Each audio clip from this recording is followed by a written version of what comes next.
Thanks for making the Locked On Ole Miss podcast your first listen every day. We're free and available wherever you get your podcast, including YouTube. We're part of the Locked On Podcast Network, your team every single day. Also want to let everybody know that the Grove Collective is doing their March to Victory campaign. Go to the grovecollective.com/march to victory. Again, thegrovecollective.com/march to victory and donate to the Ole Miss NIL campaign as well. I'm joined by Daylan Flowers. We're going to talk a little bit about around Ole Miss sports, and I'm Stephen Willis from the Locked On Ole Miss podcast. I hope everybody is doing pretty well. Daylan, how you doing, buddy? Doing pretty good, man. As you can see, I'm back in my regular school setup. Started back today. It's going really good, though, man. Can't complain at all, man. The break was good, too, so everything's going well on my end. Okay. I happen to see all the artwork and everything behind you. That's how I know everything's kind of back to normal a little bit. I got back yesterday morning around 11:30, 12, and just kind of still been on the go since then. When I get back to Oxford, it's college. It kind of always just like work, and moving. But that's a part of college that I've been loving. It's getting me ready to be an adult sooner than later, which is crazy because I'm already a sophomore and soon will be a junior. And time is flying by, but I'm loving every moment of it right now, man. Yeah.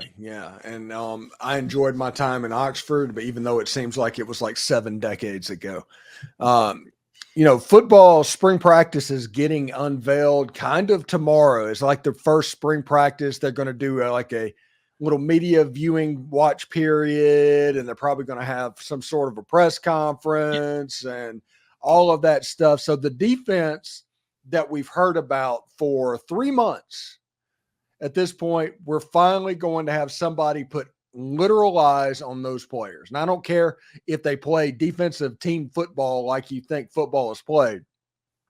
It'll be nice to have just eyeballs on those position players.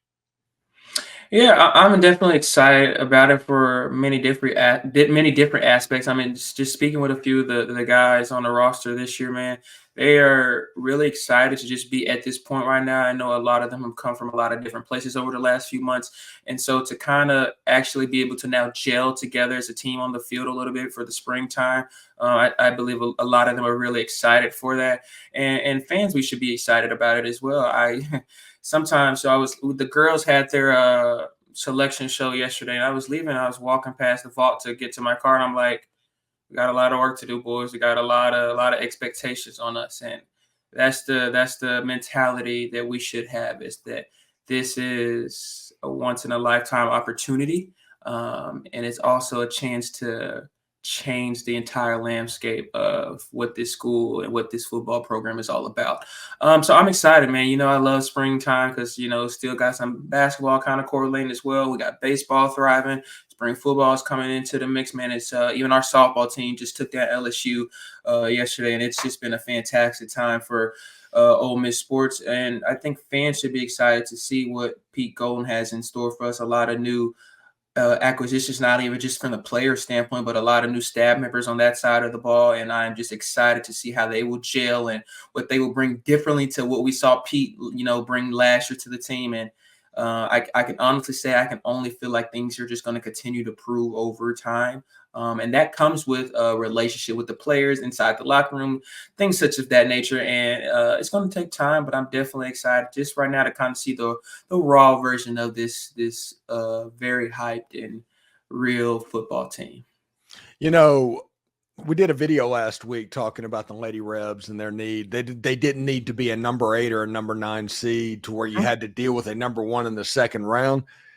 They kind of got a gift a little bit as a 7 seed. So not only are they not going to be having to play a number 1 seed in the second round, you're still getting a number 2, but the number 1's on the other side. You won't see the number 1 into the Elite 8. I think this is a pretty good situation for the Lady Rebels. I think it is too, and not to come off and say that we are not trying to run away from anything, but I was there at the selection show yesterday, and I was telling a few people I think it is Elite 8 or bust for this team this year. I think with the experience that we brought back last year from the team that, of course, beat Stanford in the second round and advanced to the Sweet 16, and of course ran into a very, very talented Louisville team. I think this is where our expectations should be at. I think we ended the season really well, and so those expectations should also blend into what we expect in the tournament. I'm excited about Marquette. Of course, they are. I love me some Big East basketball, whether it's men's or women, and Marquette have developed a really good, just fundamental team up there, and it's close to them. It's not a far drive for Marquette fans, so I would expect Marquette fans to kind of travel down to Indiana a little bit and support them. But I'm excited, man. I am just in awe of what this basketball team has been able to accomplish this year. And I don't think the goal should be stopped here. I think it should be as high as it's ever been. And I think we got a really good draw, man. For some reason, when they were talking about the 7th seed, I was like, I feel like we're going to be here, and lo and behold, and I'm excited to, we get the chance to get past Marquette to see Notre Dame. They have been lights out this season and been one of the best perimeter shooting teams in the country. But I think the type of defense that Coach Yo has these girls playing, and it's especially the evolution we've seen over the last few months, I think they'll be ready for that calling. So we'll see how it goes. I think I like the location that we're in as well. Indiana, it's far, but it's not too far for fans to kind of commute and support the women's team. I think, last year we did so good, but they were out on the West Coast, and it was kind of like for our fans. And so I'm supportive of the fans we had there last year, but now I think it's going to be an even bigger build, not only because of where it's located, but what we were able to accomplish in the tournament this past season. And so I'm excited for the girls. They have so much potential and in store for them, and I think Coach Yo is ready to get over that mark as well. And I think she's going to continue to try to break barriers, and we did last season from being the number 1 seed for the first time. And it's a step-by-step process, but expect a lot out of this team. Expect these girls to put a lot out on the floor, leave it all out on the floor. A lot of these girls are going to be seniors this year, and so they may not get the opportunity to go to the next level or come back. So expect a lot of hustle and bustle from these girls.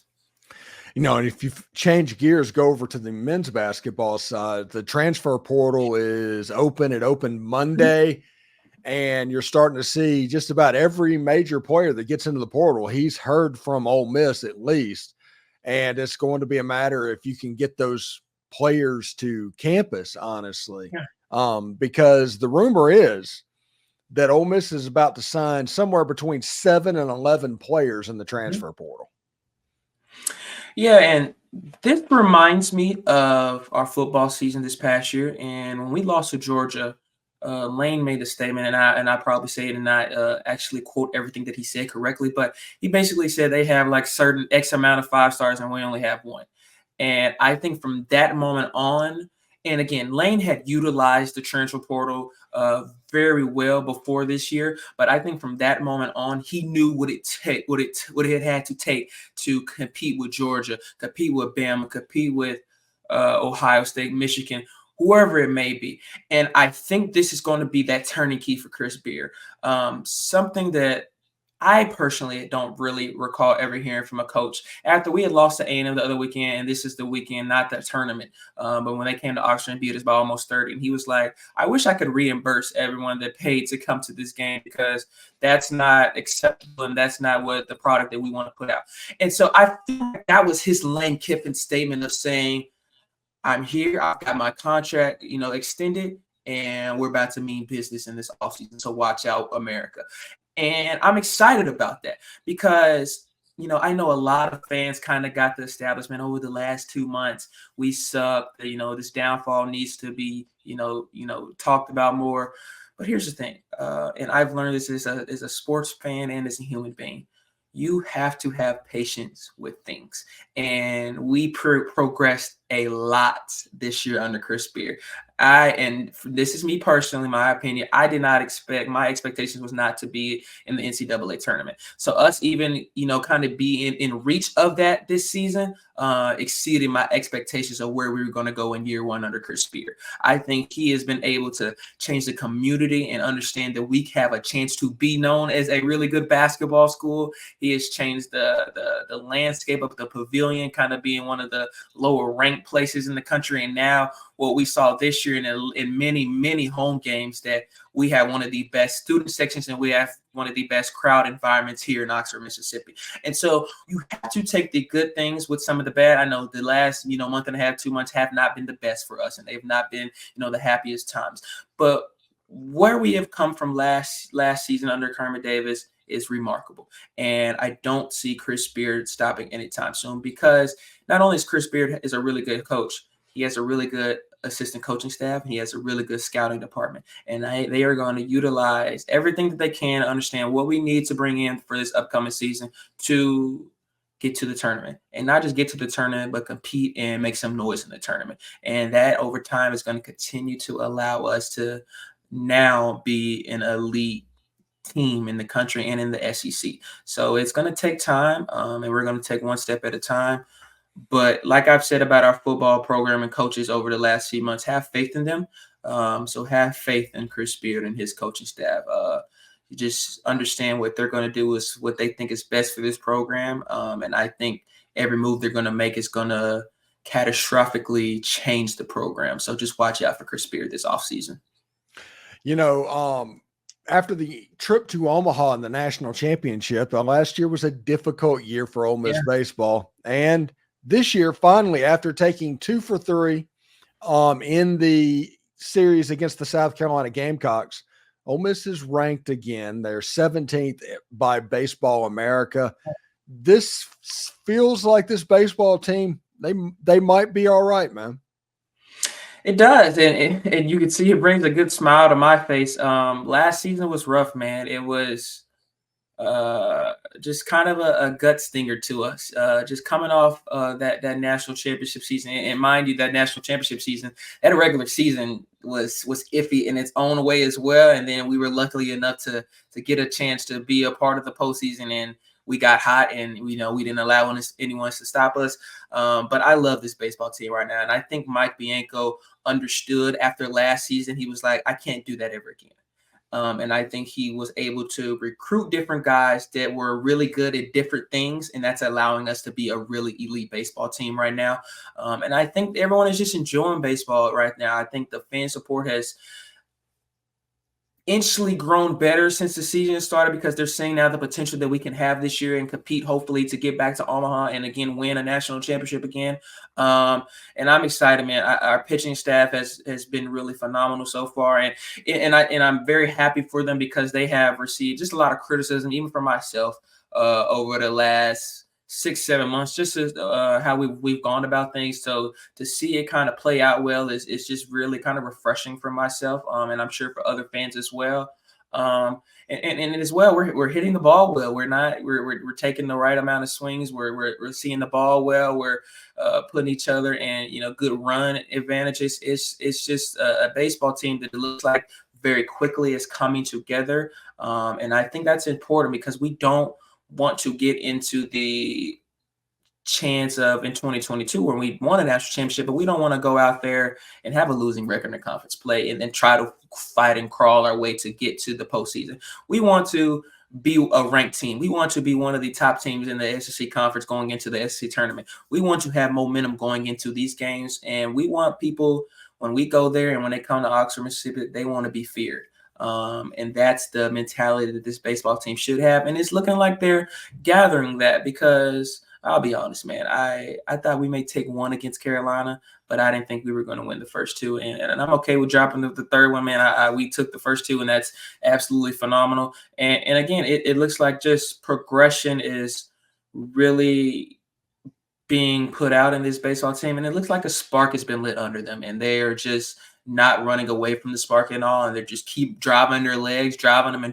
And I'm excited. I really am. I think a good bit of swagger and confidence is now under this baseball team, and a lot of the guys that are new and the guys that came back from last year understood what this program is about, what the hype around this program is about, and what it takes to be elite within this program.